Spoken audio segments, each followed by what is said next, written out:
Ladies and gentlemen, pull up a chair and brace yourselves because today's segment is not just another story, it's a saga. A saga wrapped in controversy, massive stakes, and a fight over one of Nairobi's most valuable pieces of land right at the heart of the central business district. We are talking about Pastor James Nganga, the fiery televangelist and head of Neno Evangelism Center, a preacher who has never shied away from confrontation or controversy. His church sits proudly at the busy intersection of Haile Selassie Avenue and Uhuru Highway in Nairobi CBD, one of the city's most strategic and high-value plots of real estate. But here is where the drama turns up to 11. This particular piece of land where cars roll past every day and where thousands have gathered under Nganga's pulpit is now at the center of one of Nairobi's most contentious land disputes. Kenya Corporation, the Kenya Railways Corporation has long claimed that this land was originally reserved as a railway land meant for trucks, terminals, transit, and expansion of Kenya's transport backbone. The Ethics and Anti-Corruption Commission even stepped in, filing legal action to reclaim several parcels alleged to have been irregularly taken from KRC, including the one housing Pastor Nganga's church. But Nganga's response is he says, no way, no how, this land is mine. And according to the pastor, he did not just wake up and plant a church on someone else's backyard. Oh no. He says he legally purchased the parcel in 2004 from the Central Bank of Kenya after seeing it advertised for sale. He claims he paid a cool cash 42 million Kenyan shillings, financed with the help of Equity Bank, and fully paid off that loan by 2008, obtaining an official title deed in the name of Neno Evangelism Center. And if that wasn't enough, he also says, or rather publicly, said that if the government truly wants the land, they should negotiate, and he's put a jaw-dropping price tag of 200 billion Kenyan shillings on it. The pastor told journalists and politicians alike that they could buy it through negotiation, effectively daring the government to come at him with cash, not force. Now, stop right there and let the weight of that sink in. We are not talking about a few plots in a quiet suburb. We are talking about prime CBD real estate, land that has been fought over in boardrooms, in courtrooms, and now in the court of public opinion.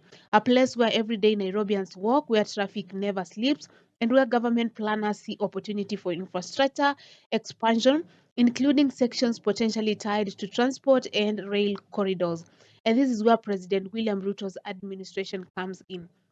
Now, government under President Ruto has been pushing forward major infrastructure projects, including enhancements and extensions to the nation's rail system that policymakers argue are essential for economic growth, urban mobility, and regional connectivity. The last thing they want is a private title standing in the way of land they argue was never theirs to begin with. Whether it's for railway reserve, public transit corridors, or urban development, the state is insisting that the railway project proceed as planned, and that means clarifying and, in some cases, reclaiming parcels believed to belong to the Kenya Railways Corporation.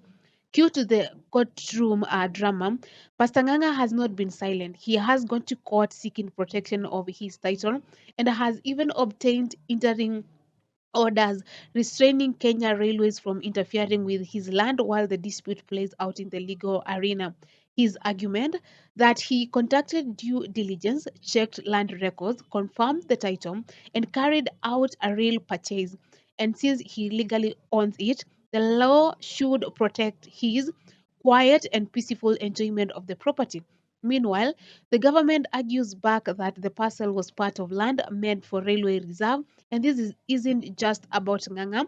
A number of properties in that area are under scrutiny for being allocated irregularly from public land traditionally held by the Kenya Railways Corporation.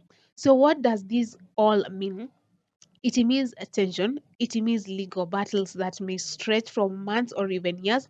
It means headlines, social media debates, and fiery statements from politicians, pastors, and citizens alike. And this has been ongoing for several years right now since this came to light.